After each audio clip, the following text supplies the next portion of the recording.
Social మీడియాలోనూ బయట సమాజంలోనూ నా కూతురి కోసం ఇంత కట్నం ఇచ్చాం, కార్లిచ్చాం, బైకులు, నా బూడిద నా పిండా కూడా ఇచ్చామని గొప్పలు చెప్పుకుంటూ ఉంటారు పెద్దోళ్ళు.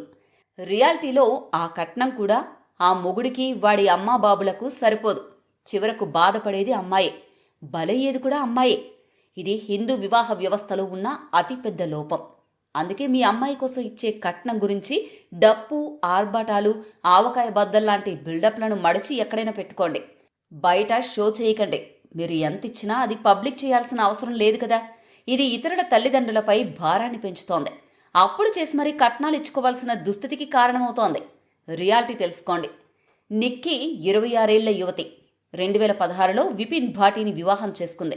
మొదట్లో కట్నం తీసుకోలేదని కుటుంబం చెప్తున్నా పెళ్లి తర్వాత పరిస్థితులు మారిపోయాయి. లగ్జరీ కారు కావాలని, 36 లక్షల రూపాయలు కట్నం కావాలని అత్తింటి వారు తరచూ ఒత్తిడి చేసేవారని తండ్రి చెప్తున్నారు. అంతేకాదు, అప్పుడప్పుడు 20,000 నుంచి 50,000 రూపాయలు డబ్బు అడిగి హింసించేవారని కూడా ఆరోపణలున్నాయి. ఇలాంటి వాదనల మధ్య ఆగస్టు 21న విషాదం జరిగింది. నిక్కీ తన ఇంట్లోనే కాలిపోయి మృతి చెందింది.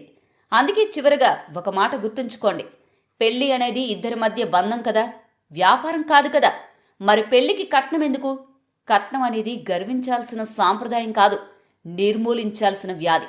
అంటే ఒక మగాడిదకి కట్నం ఇచ్చి మరీ మీ బిడ్డను బలివ్వాలా చెప్పండి? ఒకసారి ఆలోచించుకోండి. మీ అభిప్రాయాన్ని కామెంట్ చేయండి.